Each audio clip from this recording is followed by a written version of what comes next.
More copies of Tetris have been sold than any other game ever made, more than 500 million.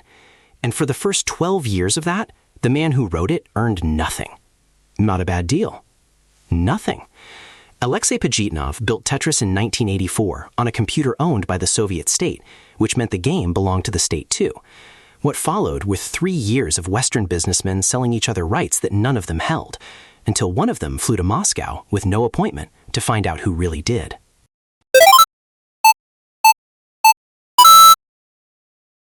Moscow, 1984. Pajitnov is 29, paid by the Soviet Academy of Sciences to work on speech recognition, and he writes puzzle games to try his ideas out. One of them is 4 square blocks falling down a screen built out of typed characters on an Electronica 60 with no graphics hardware at all. He calls it Tetris. Tetra, the Greek for 4, plus tennis, his favorite sport. Then he does the only thing you could do with software in the Soviet Union. He gives it away. It travels on floppy disks, office to office, until productivity across several Moscow ministries takes a hit. Nobody sells it. He wrote it on state time, on a state machine, and under Soviet law, that made it the state's. Pajitnov did the tidy bureaucratic thing and signed the rights to his own institute for 10 years. Hold on to that number. It is the fuse on this story. In early 1986, a colleague sends a copy to a computing institute in Budapest, and Tetris leaves the Soviet Union. There, it is spotted by Robert Stein, a Hungarian-born dealer in London, who buys Eastern European software cheap and licenses it west. He telexes Moscow for terms. He gets a reply, friendly, vague, and not a contract. Stein reads it as a yes and starts selling. He sells to Mirrorsoft in London and Spectrum Holobyte in America for £3,000 up front and a cut of sales. Both sat inside the empire of the British publishing tycoon Robert Maxwell. Neither knew the man selling it did not have it. January 1988, both versions ship, sold as a puzzle game smuggled out from behind the Iron Curtain. 100,000 copies in the first year. The money moves to Stein, to Mirrorsoft, to Spectrum Holobyte, not to Moscow. Elorg, the state agency with a monopoly on exporting Soviet software, was watching a game it had never licensed sell all over the world. In May 1988, it finally pinned Stein down in a real contract, and that contract turns on what it did not say. It licensed Tetris for the IBM PC and other computer systems, and it never defined what a computer system was. Stein read that as anything with a screen. So did everybody downstream of him.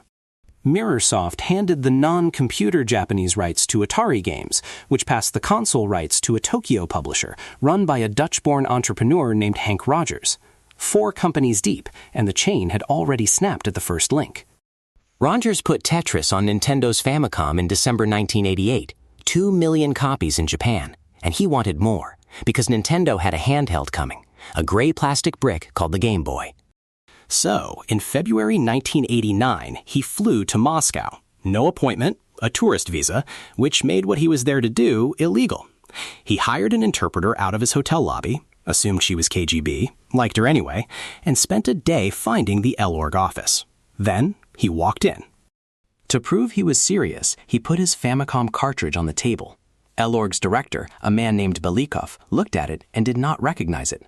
Not the game, the object. Because Elorg had never sold anybody the right to put Tetris on a console. Not once.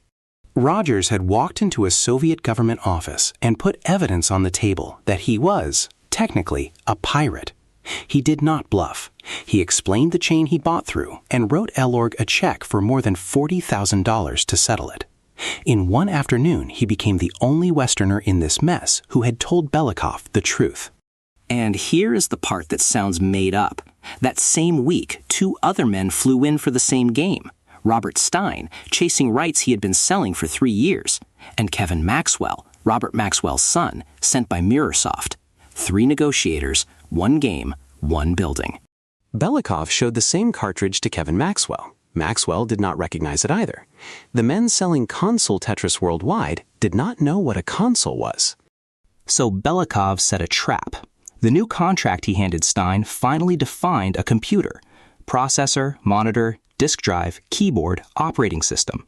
Stein was arguing about payment terms and signed it without reading that line.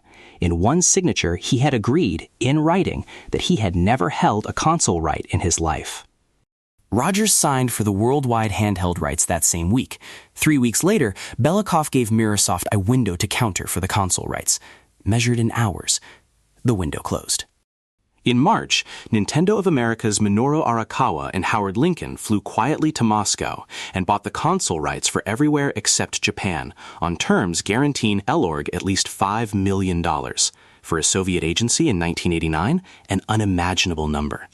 Days later, Nintendo faxed Atari games a cease and desist. Atari shipped its own NES Tetris anyway in May under its Tengen label. It lasted about a month. In June, a federal judge in California, Fern Smith, granted Nintendo an injunction: stop selling and destroy what is left. Robert Maxwell went over everybody's head and raised it in person with Mikhail Gorbachev, who reportedly told him not to worry about the Japanese company. Nothing changed. This time, Elorg had signed something real. Which brings us to the decision that made all of it matter. The Game Boy launched in Japan in April 1989 with nothing in the box. When Nintendo planned the American launch, Rogers told Arakawa to pack in Tetris. Arakawa asked why he would do that when he had Mario. Rogers' answer, in his own telling: if you want little boys to buy your Game Boy, pack in Mario. If you want everybody to buy your Game Boy, pack in Tetris, because everybody plays Tetris. Young, old, male, female. Nintendo packed in Tetris. The Game Boy shipped in America that July with a Soviet puzzle game in the box instead of its own mascot. That line of handhelds sold more than 118 million units. That one cartridge sold 35 million copies. So a game the Soviet state owned by accident, licensed by a man who never had it, put a Nintendo machine in half the world's hands, and its author was still on an Academy of Sciences salary. What Pajitnov got out of 1989 was a friend. In 1991, he moved to America, to Spectrum Holobyte, then Microsoft. Then the fuse burned down. The 10 years he had signed over to his institute expired at the end of 1995, and the rights came back.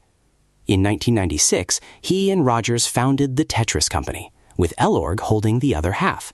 And for the first time since 1984, Alexey Pajitnov started making money from Tetris. In January 2005, they bought Elorg's half out for $15 million. The last piece of Tetris the old Soviet export agency held went to the man who wrote it.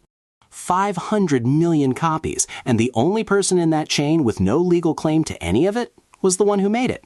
But here's the bit I keep turning over.